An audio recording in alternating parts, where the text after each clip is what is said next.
शंभो शंभो शंभो भोले।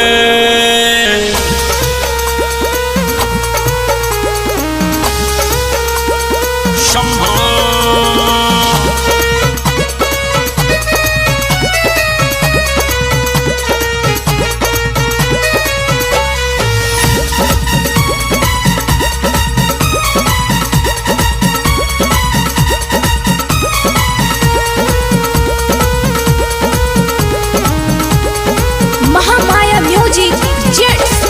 काल के काल महाकाल त्रिपुरारी, श्रृंगार करे राख से त्रिशूलधारी।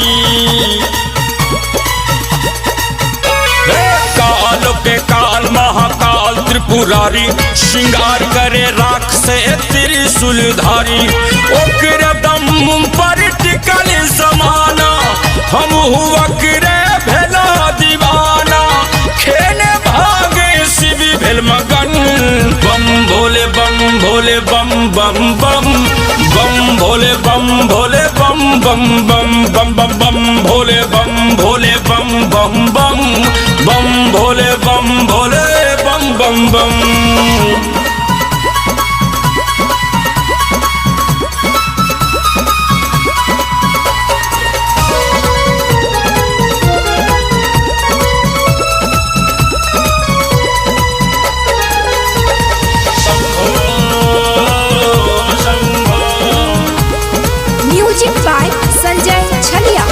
पेन्हे मृग छाला धने भेष और भंगा, इन्हीं के जटा से निकले पावन करे गंगा।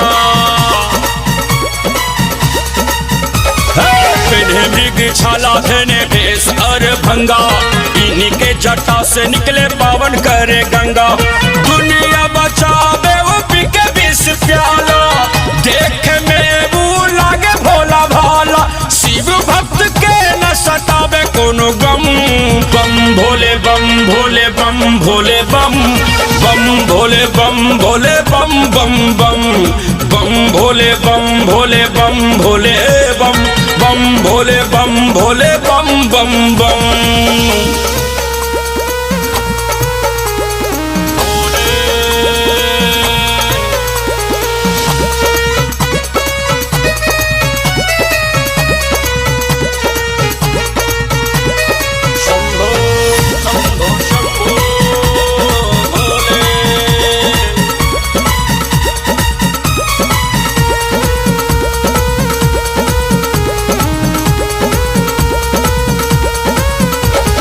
अजब गजब के रूप हिनकर महिमा निराला, जे क्यों दर पे आवे हुनकर खुल जा भाग के ताला। अजब गजब के रूप हिनकर महिमा निराला, जे क्यों दर पे आवे हुनकर खुल जा भाग के ताला। भूत प्रेत के राजा कहावे, धर्मेंद्र धनु संजय छलिया गावे। भाग धतुरा पी के भक्त भेल मगन, बम भोले बम भोले बम बम बम। बम भोले बम भोले बम बम बम बम बम बम भोले बम भोले बम बम बम।